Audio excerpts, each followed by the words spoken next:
بہت اہم سوال کیا جی، انسان دل سے سوچتا ہے یا دماغ سے؟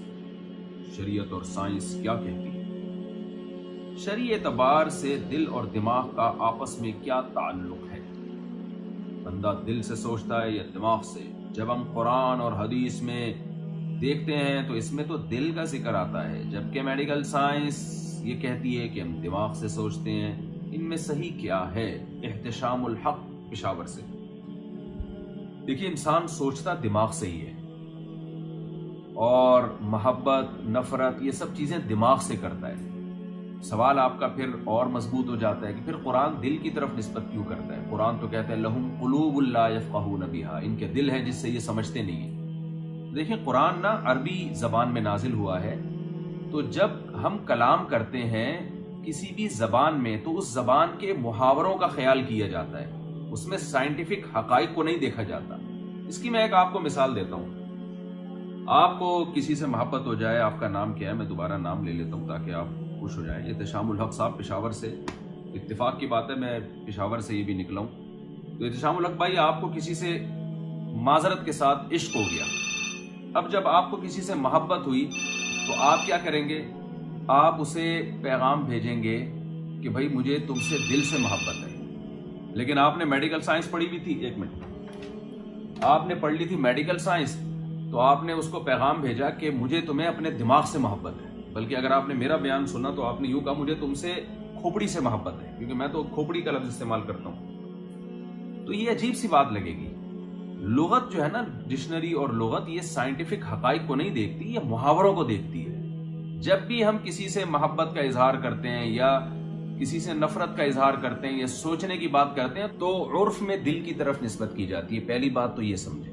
دوسری بات یہ، یعنی اگر بالفرض دل کا دماغ سے کوئی تعلق نہیں ہوتا یا دل میں سوچنے کا کوئی بھی عنصر نہیں ہوتا، تو بھی اسلام نے، قرآن و سنت نے جو دل کی طرف نسبت کی ہے وہ نسبت اس بیس پر کی ہے کہ عرف میں یہ۔ لیکن یہ کہنا کہ دل کا دماغ سے کوئی تعلق ہی نہیں ہے، کنیکشن ہی نہیں ہے، سوچنے سمجھنے سے کوئی تعلق ہی نہیں، یہ غلط ہے۔ میں آپ کو اس کی حقیقت بتاتا ہوں۔ دیکھیں، ہم جب دماغ سے سوچتے ہیں، کوئی غم ہمارے دماغ میں آتا ہے تو اس کا سب سے پہلا اثر آنکھوں پہ ظاہر ہوتا ہے اور ہماری آنکھوں سے آنسو بہنا شروع ہو جاتے ہیں۔ تو ہم کیا کہتے ہیں؟ آنکھیں رو رہی ہیں، حالانکہ دماغ رو رہا ہوتا ہے۔ لیکن اس کے اثرات چونکہ آنکھوں پہ ظاہر ہوتے ہیں تو ہم نسبت کس کی طرف کرتے ہیں؟ آنکھوں کی طرف نسبت کرتے ہیں کہ ہماری آنکھیں رو رہی ہیں، تو آنکھوں میں خوشی کے آثار ظاہر ہوتے ہیں۔ تو دماغ میں جب بھی انسان کوئی بات سوچتا ہے، کوئی کسی سے محبت کرے، کسی سے خوف کرے، کوئی بھی بات سوچے، تو اس کا سب سے پہلا اثر انسان کے دل پہ پڑتا ہے اور دل کی دھڑکن تیز ہو جاتی ہے۔ اس سے پتہ چلتا ہے کہ ہمارے دل کا دماغ سے بہت گہرا کنیکشن ہے۔ آنکھوں کا دماغ سے اتنا کنیکشن نہیں ہے جتنا ہمارے دل کا دماغ سے کنیکشن ہے۔ تو اس لیے اس کو یوں کہنا کہ انسان دماغ سے سوچتا ہے اور دل کا اس سے کوئی تعلق ہی نہیں ہے، یہ خالصتاً ایک مجاز ہے کہ دل کی طرف نسبت کی جا رہی ہے، تو یہ بھی غلط ہے۔ جب بھی ہم کسی سے محبت کرتے ہیں دل کی دھڑکن تیز ہوتی ہے، نفرت کرتے ہیں دل کی دھڑکن تیز ہوتی ہے۔ تو وہ محبت یا سوچ کا وہ معیار جس کا دل سے گہرا، یعنی جس کا دل پہ اثر پڑتا ہے، وہی سوچ معتدبی سوچ ہوتی ہے۔ تھوڑی گاڑی اردو ہے، اس کو میں آسان الفاظ میں سمجھاتا ہوں۔ دیکھیں، ایک آدمی کو آپ ڈرائیں مگر وہ ڈرے نہیں، دماغ سے تو وہ ڈر رہا ہے مگر اس کے ڈر کے آثار اس کی باڈی پہ ظاہر نہیں ہوتے، تو اس ڈرنے کو ڈرنا نہیں کہتے۔ ایک آدمی ایک چیز سوچتا ہے مگر اس کی باڈی پہ اس کے اثرات ظاہر نہیں ہوتے، تو اس سوچنے کو سوچنا نہیں کہتے۔ قرآن چونکہ آپ کو پریکٹیکل لائف کی طرف لے کر آتا ہے، پریکٹیکل زندگی کی طرف لے کر آتا ہے، تو قرآن یہ کہتا ہے کہ ان کے دل نہیں سوچتے۔ کیا مطلب؟ ان کے دماغ اتنا نہیں سوچتے کہ اس کے آثار ان کے دل پہ ظاہر ہونا شروع ہو جائیں، لہذا یہ سوچنا نہ سوچنا برابر ہے۔ تو اس لیے قرآن بار بار دل کی طرف نسبت کرتا ہے، اور وہ جو واقعہ ہے کہ رسول اللہ صلی اللہ علیہ وسلم کو آپ کے سینے مبارک کو کھولا گیا اور دل میں نور اور معرفت کے انوار ڈالے گئے، تو اس کا بھی مفہوم یہی ہے کہ اسلام یہ چاہتا ہے کہ آپ دماغ سے جب سوچیں تو حیوانوں کی طرح نہیں، بلکہ ایسا سوچنا ہو جس کے آثار آپ کے دل پہ ظاہر ہوں۔